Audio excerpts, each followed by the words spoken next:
안녕하세요 증인들 여러분. 일간 증인들 오늘로 우리가 마지막 공식적인 영상은 마지막 업로드가 될 것 같습니다. 2월 말부터 코로나 사태가 본격적으로 시작한 그 시점부터 대략 한 100일 정도 물론 횟수로는 100회는 아니겠지만 아주 많은 시간 동안 일간 증인들 이어온 것 같습니다. 촬영도 촬영이지만 그것보다 더 참 수고했던 사람들이 정말 많습니다.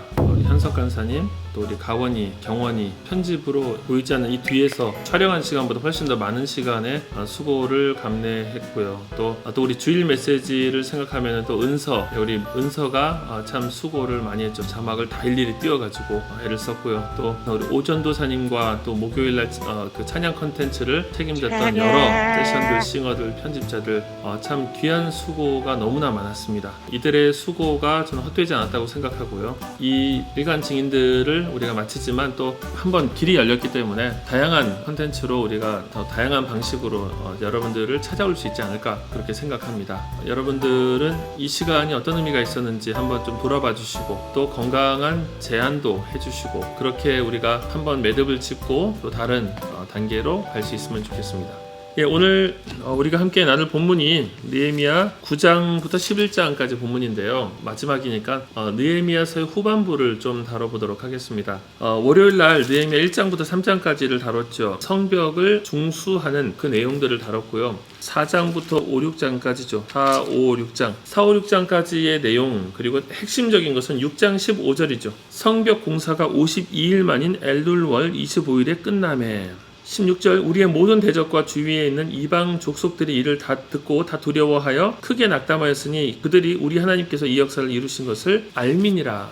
성벽을 건축하는 일을 그토록 방해했던 무리들이 있었죠. 산발랏과 도비야 이 이방인들이죠. 자, 이들이 왜 방해했습니까? 기존에 그들의 기득권이 이 유다에도 미치고 있었거든요. 사람들이 바벨론으로부터 귀환했지만 성전은 세워졌지만 이들의 삶이 성전 중심으로 또렷한 정체성을 가지고 있지 않았기 때문에 사실은 이들의 이방인들의 정체성이 여전히 존재감이 미치고 있었는데 성벽을 건축한다는 것은 이제 그들이 정말 그곳에 성전 중심의 삶을 예배하는 성전 중심의 삶을 살겠다는 것을 의미하는 것이고 또 그렇기 때문에 이방인들이 당연히 배제될 것이 분명하죠. 자, 그래서 여러분 죽기 살기로 방해합니다. 4장, 5장, 6장을 보시면은 죽기 살기로 방해하는데 내부의 적, 외부의 적이 있습니다. 외부의 적은 그들의 위협이죠. 그들이 전쟁을 하겠다. 그들이 공격을 하겠다. 위협입니다. 내부의 적은 두 가지 종류가 있는데 한 가지는 수고하는 이들의 고통입니다. 힘들다. 이거 못할 것 같다. 이거 무슨 의미가 있을까? 이거 우리가 할 수 있을까? 이런 지치는 사람들의 원성입니다. 또 한 가지는 주변에 있는 자기 편이라고 생각했던 사람들의 회유입니다. 야, 이거 안 되니까 우리 쪽으로 와서 같이 살자 그냥. 굳이 저렇게까지 할 필요가 있을까? 그런 종류의 회유입니다. 여러분 이 위협들 속에서 느헤미야가 거의 전투와 같은 전쟁과 같은 건축을 강행함으로써 건축이 52일 만에 끝납니다. 여러분 실제로는 52일이면 될 일이었어요. 52일이면 될 일이었는데 오랜 시간 동안 성벽은 방치되어 있었고 성전은 황폐해졌던 것이죠.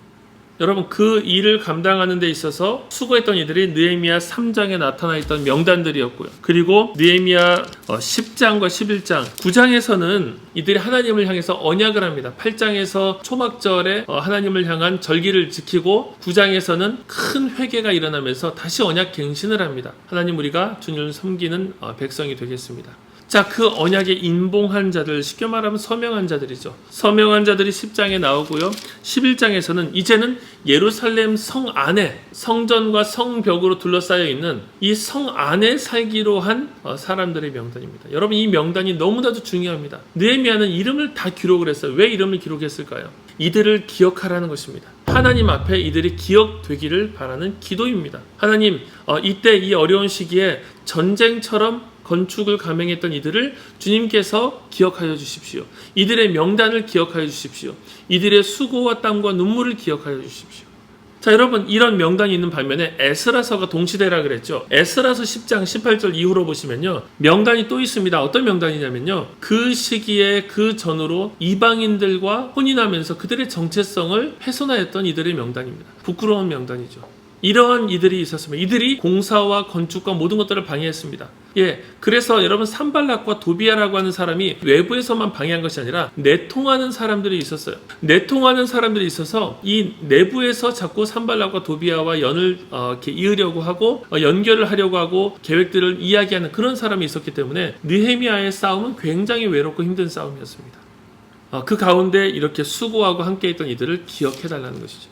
여러분 하나님 나라의 이름은 너무나도 중요합니다. 왜 그렇습니까? 이 공동체가 다 같이 전진하는 것처럼 보이지만 여러분 때로는 이 공동체 안에서도 하나님의 뜻과 배치되게 살아가는 사람이 있을 수 있고요. 예수님께서도 이야기하시죠. 양떼들이 있고 또 염소들이 있고 곡식이 있고 가라지가 있고 여러분 그런데 이 안에서 정말로 하나님 나라를 위해서 수고하고 애쓴 이들의 이름을 주님께서 기억해 주셔야 됩니다. 왜냐? 사실은 하나님 나라는 실질적으로 이들을 통해서 이루어지기 때문이에요. 여러분 저는 우리 공동체에도 이 이름들이 있다고 생각합니다. 하나님께서 기억하시는 이름들. 이것은 누구를 배제하고 잘한 사람 체크하고 이것이 아니라 주님께서 아시는 이름들. 이 이름이 우리에게 도전하는 것은 무엇입니까? 우리도입니다. 우리도 이 이름이 되고 우리도 이 역할을 감당하고 우리도 이 싸움을 감당하는 사람이 되어야 된다. 하나님 나라를 세우는 이 일은 한 개개인들이 각성하지 않고서는 이루어질 수가 없습니다. 막 이렇게 어떤 한 지도자가 여러 사람들 들들 볶아갖고 이루어지는 게 아니라 각성한 하나님 앞에서 은혜로 각성한 개개인들이 주님 앞에 헌신함으로 이루어집니다. 여러분 그래서 이 코로나 시기에 서로 만나지 못하고 모임을 하지 못하니까 얼마나 어렵습니까? 여러분 이때 각성하고 이 시기일수록 더 이 공동체가 모여야 되겠다. 이 공동체가 더 연합해야 되겠다. 더 연결되어야 되겠다. 그 마음을 가지고 영혼들을 붙잡기에 힘쓰고 또 화상으로든지 온라인으로든지 어떻게든지 모이기에 힘쓰고 영혼들을 살리기에 힘쓰고 여러분 이 수고가 실은 하나님 나라를 세우는 거예요. 그냥 가만히 있으면 알아서 그냥 서는 게 아니라 각성한 개개인들이 하나님 나라를 위해서 그들의 삶을 내어드림을 통해서 세워진다는 것입니다.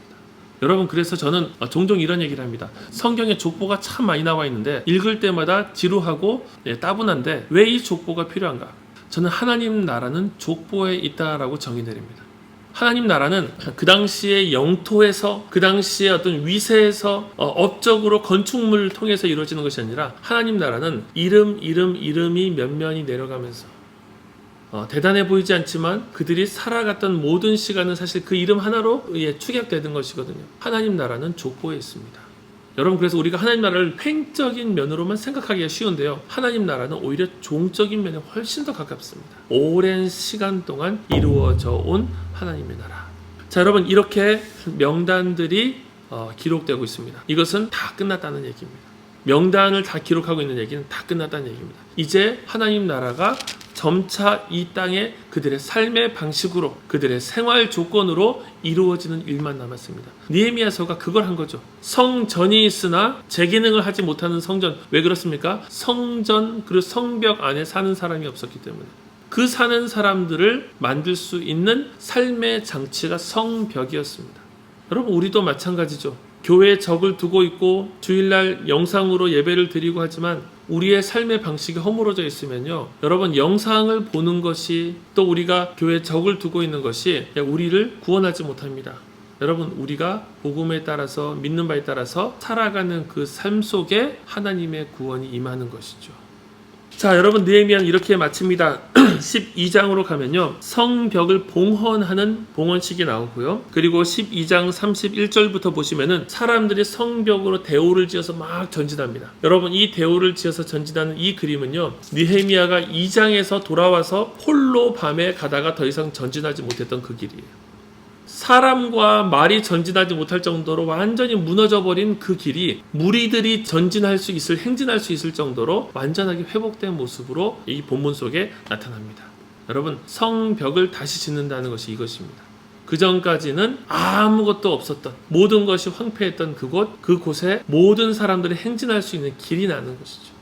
여러분 이 시기에도 성벽을 짓는 일이 계속되어야 합니다. 여러분 목자 여러분들은 목원들의 삶에 허물어졌던 부분들을 세우는 데 주력해야 합니다. 이 공동체가 이제는 화상이 아니라 점차 환경이 나아질수록 모이고 또 같이 함께하고 또 함께 시간을 보내고, 물론 어디까지나 이것은 안전거리죠. 여러분, 지금 우리가 수요예배, 금요예배, 새벽예배를 하는데 나오는 사람이 많지 않기 때문에 안전거리가 당연히 유지됩니다. 여러분, 나오셔서 함께 기도하고 함께 우리의 삶의 방식을 새롭게 세워봅시다. 윈더모닝 윈더데이는 그냥 앞에서 위에서만 얘기하는 공허한 구호가 아니라 여러분들의 삶의 구호가 되어야 합니다.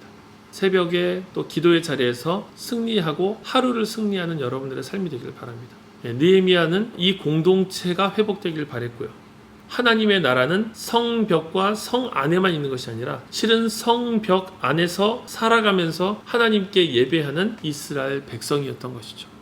오늘도 우리가 그 일을 하고 있습니다. 지난 시간 동안에 일간 증인들은 그 일을 돕는 하나의 보조장치였겠죠. 여러분, 이후에 또 다른 방식으로, 새로운 방식으로 이 공동체가 서로의 삶을 세워나가면서 이 시대에 허물었던 성벽을 세우는 그 일을 계속 감당하려고 합니다. 여러분들이 그 명단의 한 명이 되어주십시오. 그동안 함께 해주셨던 여러분, 감사드립니다. 이상으로 일간 증인들 모든 시간을 마치도록 하겠습니다. 감사합니다.